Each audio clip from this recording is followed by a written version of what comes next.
Okay, zoning board, we are live. We are recording. Phone lines are open. Go for it. Thank you, Matt, and welcome to the Town of East Hampton Zoning Board of Appeals hearings for April 4th, 2023. We have one canceled public hearing this evening, and that is Sand Highway LLC at 146 Middle Highway in East Hampton, Suffolk, tax map number 300-146-5-11. So then our first public hearing is going to be 404 Old Montauk Highway at 404 Old Montauk Highway in Montauk, Suffolk tax map number 300-22-1-4. The size and location is 2.8 acres at 404 Old Montauk Highway in Montauk. The description: to construct a 3,591 square foot two-story residence with basement and 891 square feet of porches, two-story decking, second-story decking, not two-story decking, a sanitary system and driveway on a parcel of land containing freshwater wetlands, coastal bluffs, and beaches. The relief sought is a natural resources special permit pursuant to 255-420 of the Town Code, and variances from 255-430, minimum wetland setbacks, 255-1110, dimensional regulations, and 255-1172D, and any other relief necessary from the Town Code. The following 5 variants are required in the application. Variances of 37 feet and 48 feet are required to construct the residence and porch 63 feet and 52 feet respectively from wetlands where a 100-foot setback is required. An approximately 30-foot variance is required to allow the sanitary system to be installed 120 feet from the wetlands where 150 foot setback is required. A 15-foot side yard variance is required to construct the residence 5 foot from the eastern side yard lot line where 20-foot setback is required. And a variance is required to allow the residence to extend 9.5 feet beyond the relative height pyramid restriction along the eastern lot line. The zoning district is A10, residence and Zone X flood zone, and the secret class is type 2. Council, do we have a proper affidavit of service and posting? We do. Pursuant to section 255-9-23 of the Town of East Hampton Code, we had certified mailings performed on March 23rd, 2023, and a posting done on March 24th, 2023, which is 10 days prior to today's hearing. Thank you. And whose report? Mine. Vice Chair. Thank you, Mr. Chairman. There's a notice posted on telephone pole at the along Old Montauk Highway. This is the portion of Old Montauk Highway that is east of the village, not in the Gurney's area. This is out beyond Deep Hollow Ranch. Next. And you step back a little bit, you can see there's the telephone pole, and this is a long flag lot driveway. You're going to see that there are several residences on this particular feed. Next. I've turned and I've looked west to give you an idea the character of this road. We don't see houses as we come up the road. Everything to your right is part of something called the sanctuary, which is 365-acre reserve that does not have trails. It's just land that's been left free for wildlife and vegetation. To the left, or the only part that has any development along this road would be driveways off towards the ocean on your left. Next.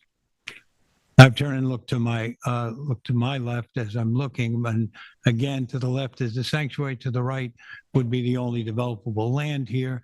This road continues and ends at the back gate to Camp Hero, about 200 yards from where I'm standing. Next. Now I'm there looking down. You get a sense of how long the driveway is, and you'll see I'm going to feature a couple of driveways along the way to give you an idea that there is a neighborhood developing here among these newly developed lots. Next. There's just a signage just to show you that I don't think there's a 404 there, or maybe it's down on the ground. But anyway, next. This is 414. This is a lot that does not go to the ocean, but sits out closer to the road. Next. I come down, this is 408. This one comes down. This is the one established house that was there for the longest. Next. This is 406. This is the driveway, gate down into 406. Next. And here we are looking out towards 402, and we're going to go through past this stone gateway, and we'll have a spur leaning off to the left to the east for 404 next. Now you can see exactly where that happens. 404 is going off to the left, and 406 is off to, 404 and 402 rather. I'm sorry, 402 to the right, 404 to the left. Next. I'm coming down here.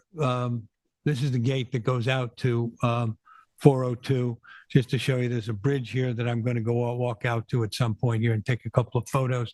The property line between 404 and 402 is just immediately to the left of this roadway as it comes through. You can check that on the survey. We can see how close they do pass one another. Next. Now I'm back looking at 404. They have a temporary construction gate up, which is locked and at a distance. And you can see that the driveway extends again, just to give you an idea of the sense of privacy here. These houses are not, from the common drive coming in, there's a little distance to get into the actual house lots. Next. I guess I backed up here just to get a shot of that to show you the gateway. Next. Again, just a lock gate. Next. Now I'm standing over looking across. There's some open land between the house in the distance and where I'm standing. I'm over at 402 looking across 404. Again, I wanted to take several photos here to give you an idea of the lay of the land and exactly how it's vegetated. Next. There's some water immediately. I'm standing on a bridge that services 402, the house lot that's under development. And as I look to the east, I'm looking down and you see standing water. Between here and a house in the distance is the lot 404. This is a wetland that actually is on the subject on the applicant's property. Next. Again, another shot of it just to give you an idea. It's extensive. It's not just a wetland, it's someplace that does hold water, and it required a bridge for the neighbor to actually gain access to his building lot. Next. Now I've come down and I'm coming right into 404. Excuse me, work my way down. There's going to be a little bit of a parking pad in front of me. You can see that there's some protective fencing went up, some silt fence, some project limiting fence is already in place for part of the parcel. Next. Now, this is hard to tell much more than to see that it's an open grassy area, but you're going to see that this is going to extend out. It's a fairly open spot where the house lot exists and where the house is planned. Next. Now I've taken a look here in the same place. I kind of looked out to my right. Now I'm looking off to my left, and some of that is vegetation planted between 404 and 406. You'll get a better look in a minute. You can see the fence there. Next. I've walked up to a little higher spot here and I'm looking out. You can imagine it. The ocean is sitting out there. There's a bit of blue. We're looking out towards the ocean. Next. Now I'm standing back looking across this lot. I'm standing on the lot looking at the adjacent lot, which is 406. And you can see that they're juxtaposed quite tight to one another. We're going to have a discussion tonight a little bit about how the proposed house sits relative to this property line. Again, you'll see the project limiting fence is in place for a portion of the project. Next. I've turned from that spot and looked over my shoulder, and this is the house that sits immediately to the east of the proposed project. The fence basically runs along the line. This is at one point, it's mentioned in the TAM, this ground was probably all cleared at one point in common before either that house was built, at the time that house was built. Next. Just a little further back, I'm going to give you now I've gone to the far side of the area that's been opened up on 404. I'm looking back at 406 in the distance. Next. This is an existing roadway from some time ago, and it's leading right out. I see a couple, you're going to get close to it. There's a couple of fence posts out there that's right on the edge of the cliff. Next. This is the sweep of the beach. This is called Driftwood Cove. There's 2 points, Kings and Caswells. We see this going off. I'm looking to the east.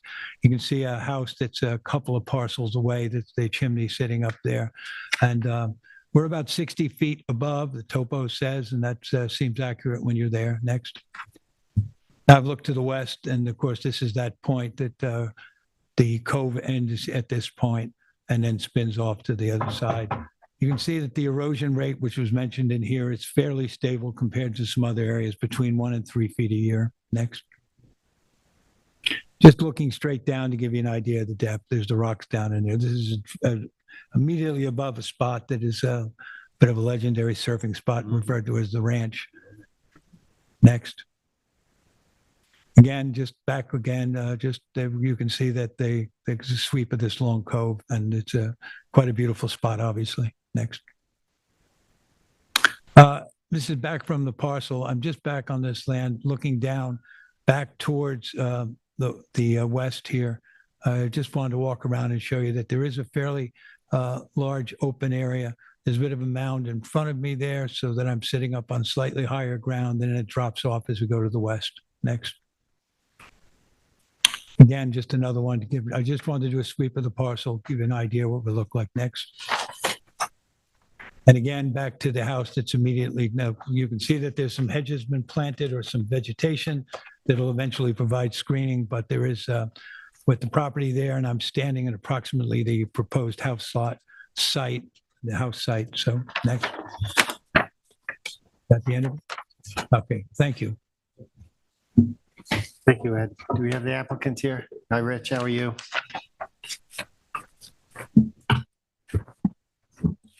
Richard Warren here on behalf of the applicant. You swear or affirm to tell the truth, the whole truth, and nothing but. Richard Warren from InterScience Research Associates. I'm here with Sabrina Kelly from my office, Wayne Bruin, who's the attorney for the property owner, and Jim Merrow, who's the project architect. In 2005, the prior owner of this property got a natural resource special permit to allow the construction of a 3,814 square foot two-story residence on the property with a full basement, septic system, and staircase to the beach. Zoning Board of Appeals granted relief for wetlands, setback to pyramid, and the eastern property line because the house is pushed close to that eastern property line. In 2018, the ZBA authorized a modification that switched the sanitary system from the north side of the house to the south side of the house. And then in March of this year, the ZBA granted an extension at that time. So at the present time, there's a valid natural resource permit for the construction of a 3,800 square foot house with a septic system. All is designed on some prior plans. Our client purchased this site in 2021. When he bought it, he had a topographic survey completed for the property, updated wetlands lines, and proceeded with the design with the intention of staying within the guidelines of the previous approval. In reviewing the plans that have been approved by the town, we noticed a couple of things. The plans didn't provide for any stormwater control. There was no drainage on that plan, so we included those in ours. The design had no place for the residents where someone could sit outside and have a cup of coffee. There was no decking. There was a small entry porch, about 74 square feet, where you'd come in the front door, you'd step up, and there's a covered porch. Then there's a very small little outdoor roof deck off the master bedroom, but there's no deck off the house.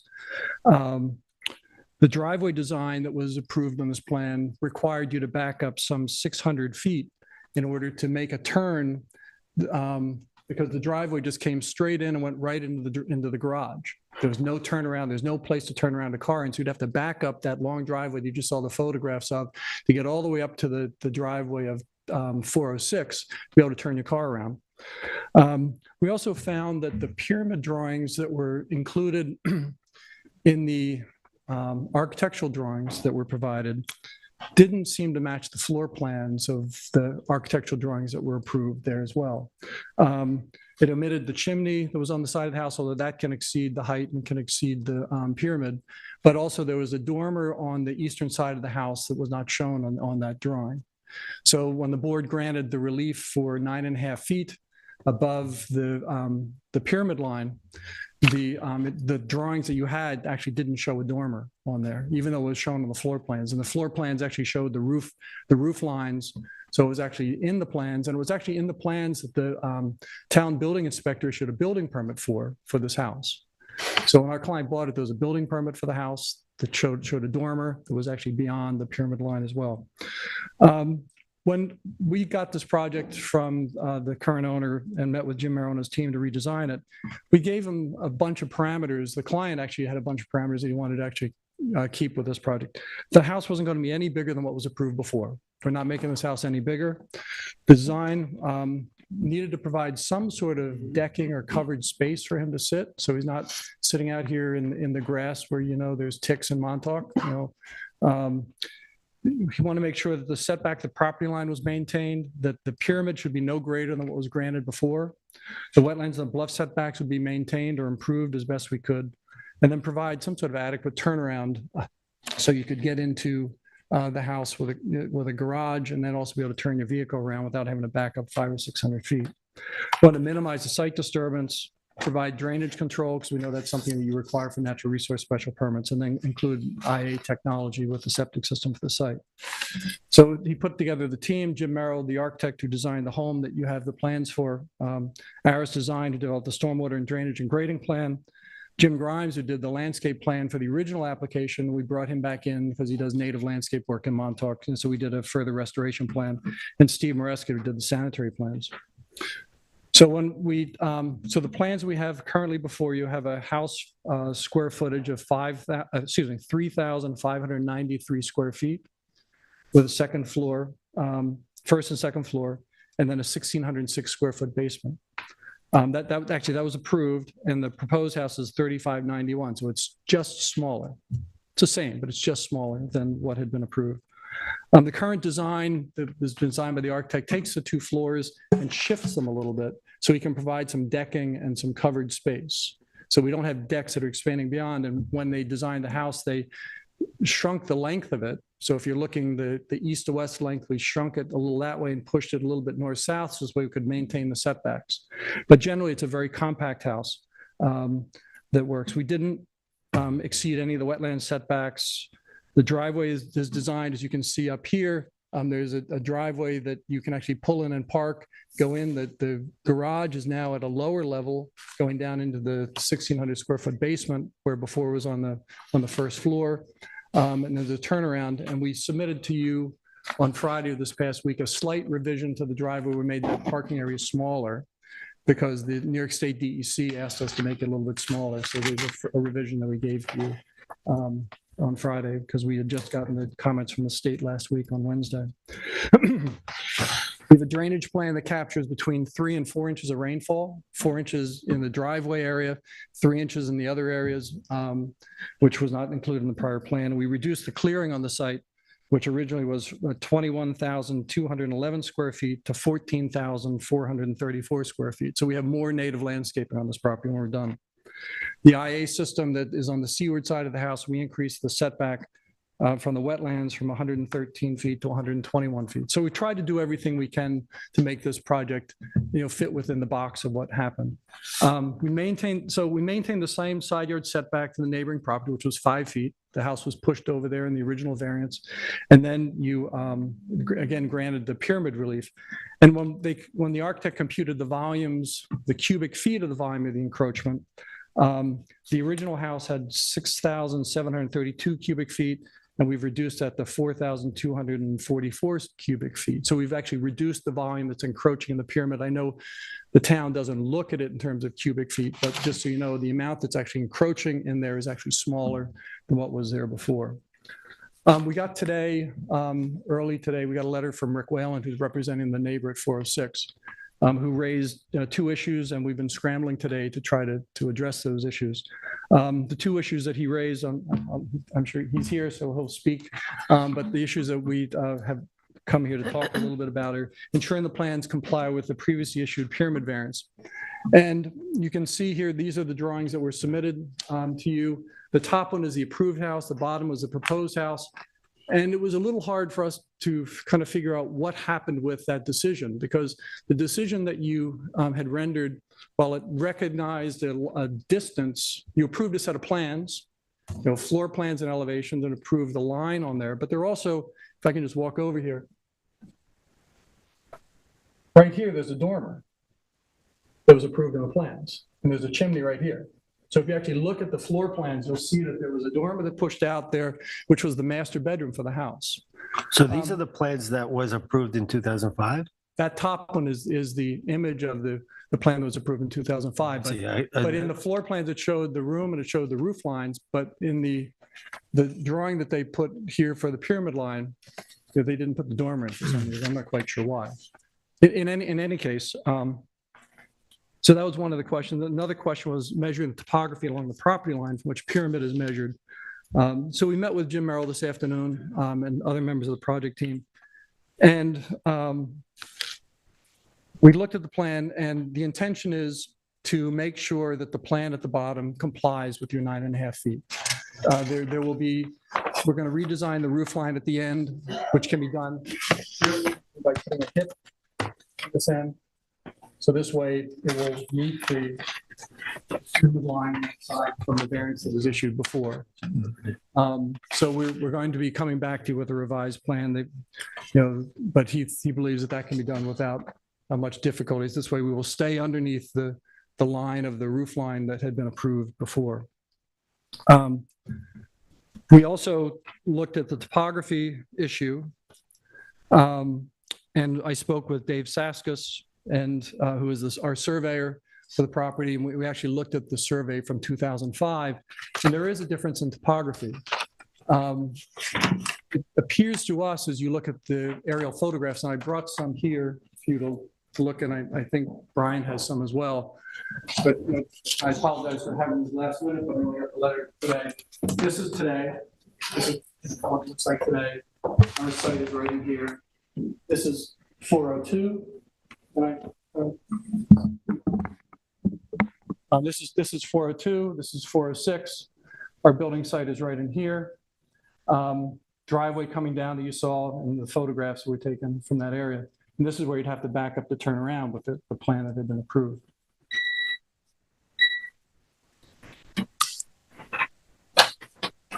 I speed it up. I know I don't have a limited time. This is 2006. This is when this house was being constructed. And because this narrow driveway coming down through here, there's a wetland and a bridge, they created an access and got approval to use this area for access around to build this house. But that, which goes right across the building envelope to this side. right, I remember that right away, but a temporary right away for the construction. But that cleared area, was that also allowed, or was that cleared It was used as a staging area. legally? I can't answer that. Okay. This is 2007. You can see it's cleaned up a little bit here. You can see that you've got some rivulets running through here, which would follow the topography from high to low through here. And then in 2008, which is not as clear, but it's the only one I can grab quickly. And you can see it's fuzzy, but you can see it's a construction staging area all through here. So the area was graded. We didn't know that. When we were hired to work on this property, as we do, we asked for an updated survey. We got an updated survey from Saskus surveyors. Provided the fire for the site, wetlands on. The grading that took place in that area, which you can see from the photographs, now you can see it. That looks like it was done. Excuse me 1 second. Can you please reposition that podium mic? Thank you. Sorry about that. The grading that took place looks like it was done back around 2008, 2009. The former owner, they did some leveling, probably because they had a permit from the town to build a house there. They probably figured, let's start preparing the building site for it. Never built a house, but that was leveled. And that grading actually crossed across. It would appear that if you look at the topo on the survey we provided, as well as looking at the Joe Ngegno surveys before, that topo probably crossed across the property line onto the other side as well. They graded on both these sites, 206 and 204 in this area. We've asked Saskus to go out and update the spot elevations along the property line. This way we can make sure that our pyramid, and we're going to check those against what was granted by you before. And we're going to make sure that we are meeting the pyramid elevations from what was granted before from you. So we expect that this house We'll have a hip on the side. Probably going to get lowered a little bit because the grade is a little bit higher than what was there before is what it looks like, but we're going to confirm that. House is probably going to get lowered a little bit in elevation, but we're going to make sure that it doesn't exceed the height requirements, it doesn't exceed the pyramid, and it stays in the exact same footprint that it's sitting right now. So we've got a little bit of work to do for this. And we've reviewed the TAM from the planning department. Brian Frank asked for the further modification of landscape plans. We're going to provide some additional woody vegetation in there, which he's asked for. We don't have any issues with any of his recommendations that he's got in the TAM report.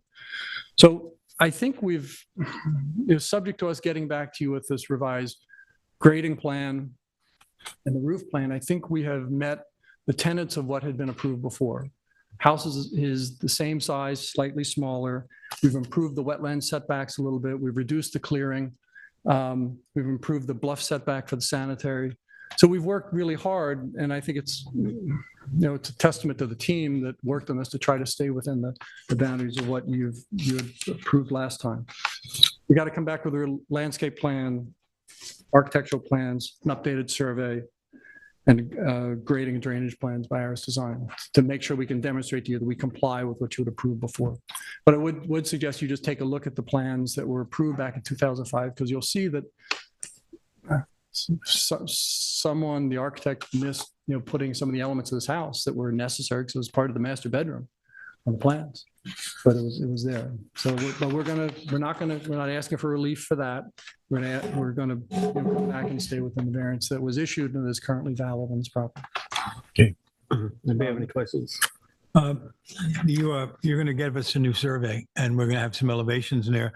The critical elevation for me would be to find out where the point from which we took the pyramid judgment and see if it's the same point now. Yes. Any grading away from there is not going to really impact that judgment, Yes. right? So that's going to be the critical number to know Yep. that they are the same or very close to the same, so we can make an assessment of how they're different. We recognize that. We're going to It make has sure to be that included in we're going to anything make we sure do. that our pyramid lines are measured from the pre-existing topography. That's right. That's what we're looking for. I think. Yeah. And we'll be back to you with, and it's going to adjust the roof. And we may be lowering the floor. And in talking with Aris Design, who did the grading plan, if we lower the floor down a little bit, it'll ease up some of the grading that's proposed on the western side of the house. Flatten out the tight contours that we have there. Do they have any questions? Thank you. I'm good. Thank you, Rich. Yep, thank you. Planning, Brian? Good evening, Mr. Chairman, board members. Brian Frank from the Planning Department. Brian, do you swear affirm to tell the truth, the whole truth, and nothing but the truth? I do. Thank you. I think Rich Warren covered the history of the property in a lot of detail, so I'm not going to repeat that. It's also in the assessment. I do want to kind of supplement it a little bit. Tyler, if you could bring up the 07 aerial. I think that's the one that's the most illustrative of the history. In the background memorandum that you have for me as well, you also have 2022 and 2001. Take a look at them. In 2001, this property was vacant. This driveway went all the way over to Stonehouse, and there was a lot less clearing on the property. These 1, 2, 3, 4 properties had common parties in interest. I don't know specifically the owner relationship, but it was pretty clear there was a commonality in interest and in use, and that's why the driveway went across those properties the way it did. And in that 2005 application, the reason that the house was approved in that location is that was a location that maximized wetland setbacks without the need of a bluff crest setback. This is the area of town that requires a 150-foot bluff crest setback instead of a 100-foot setback, because some of these areas are eroding quite dramatically. Fortunately, this isn't one of them. The crest is unchanged since 2005. If there's any change in the bluff, it's from the lower elevations at the toe, and fortunately hasn't affected the crest where the setbacks are measured from. So the side yard variance and the pyramid variance that were granted in 2005 were proposed that way with the support of the neighboring property are affected. Yeah, without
Aye.